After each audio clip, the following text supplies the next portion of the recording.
What's up, taters? Today we're talking about a spoon spinner hack. Stay tuned. Hack.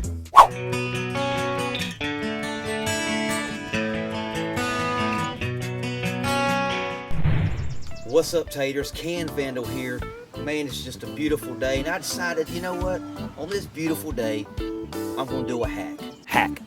But before we get into the video, if you have not subscribed to the channel, stop right now. Go down below and subscribe, and I'll make all your dreams come true. But yeah, go ahead and subscribe, and if you like what you see, hit that like button, and be sure to hit that bell notification so you can get everything that I'm putting out. With that said, let's get to the video. Now, I don't know about you, but I like to repurpose things. I repurpose everything, and in my line of work, I come across a lot of things, and I'm already thinking, how can I take this and make it into something else very useful? And I come across a lot of spoons. And I decided, hey, how can I repurpose this? But I like to repurpose things, man. I'd repurpose toilet paper if it could be done. That's nasty. All right, like I said, today we're going to be doing a spoon spinner hack. That's right. We're going to take an average, ordinary spoon, and we're going to turn it into an awesome spinner that you can bust with your slingshot. What you talking about? Now, I know what you're saying. Isn't there like 2,000 videos on YouTube right now of people making these spinners out of spoons? Well, yeah. But today I'm going to show you how I do it, and that's the only video that really matters. Oh, no, he didn't. Just kidding. Just kidding. I'm kidding.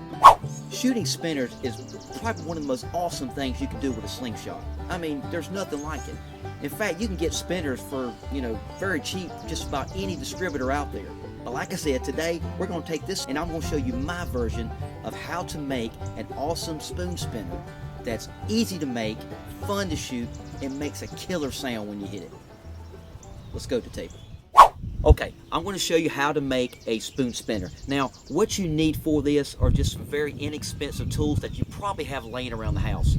Now, I've got tools I keep at work, and I got tools I keep here at the house for just, small projects. And these are some of the ones I kind of keep here. They're not my best tools, but you don't need the best tools to do what we're about to do.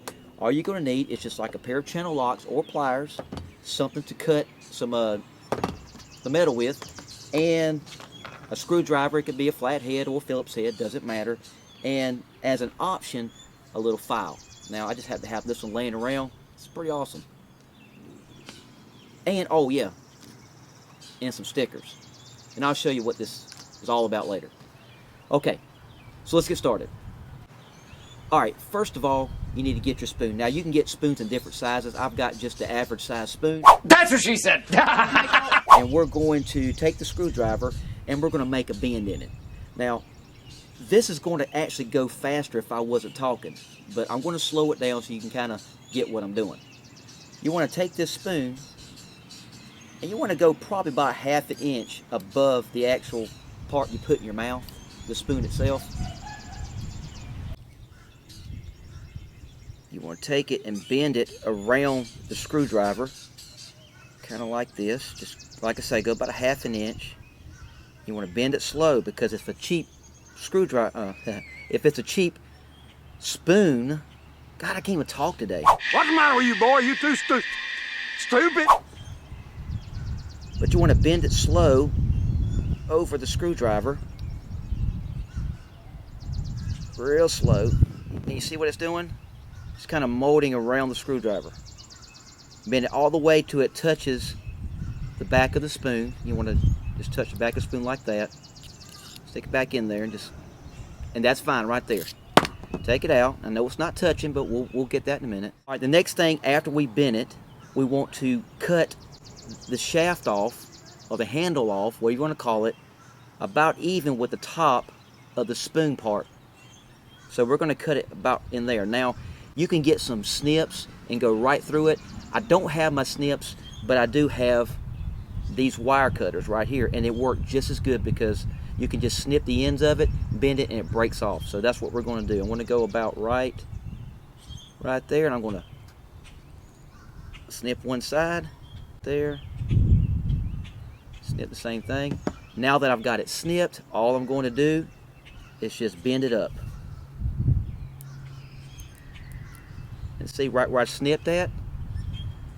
Just work it up and down 1 or 2 times and it breaks off. Now, you notice I've got this edge right here. Now this is where the file comes in. You can take this file and you can file these edges down and make it smooth. I'm going to do that now. And yeah, because I don't want to get cut.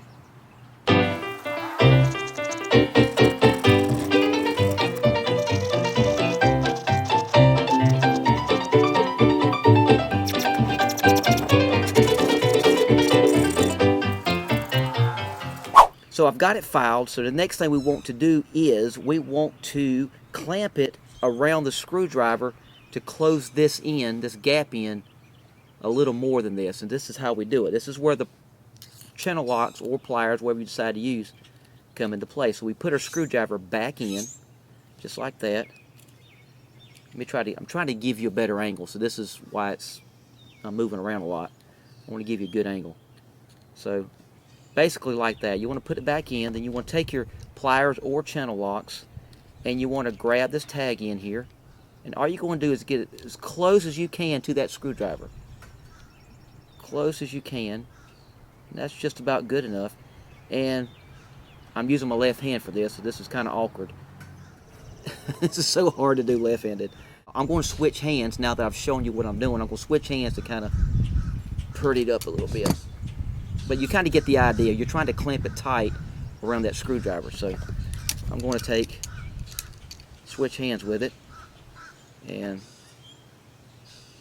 do it like this. This works better.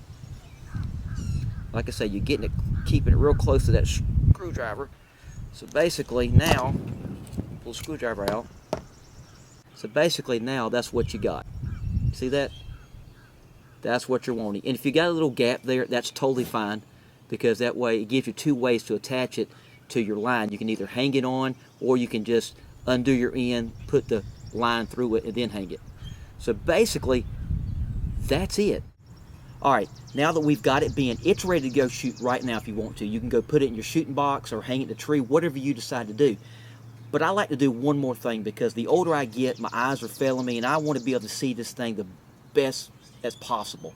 So what I've done is I went to Walmart and I bought these little packs of stickers, and you can get these for $10 a dozen. They're just cheap, and they come in different colors. You can get them in white if you like, but I decided I want to get some orange or yellows, and all they had was orange. So what I like to do, in addition to just hanging this up, I like to take a sticker and I'm going to put it right dead center. Big old orange sticker, just like that, dead center. Now, what that does, it helps me to see it better downrange. And it works great. And if you hit it a couple times and it rubs off, just peel it off and put another sticker on there. Alright guys, that's it.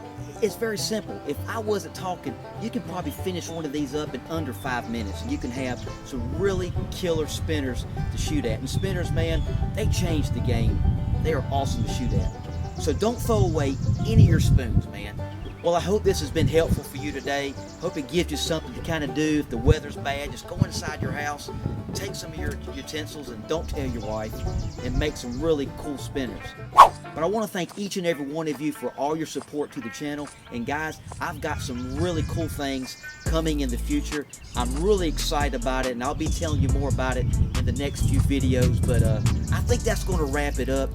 So until we meet again, get out there and bust some cans and some spinners. We'll see you next time.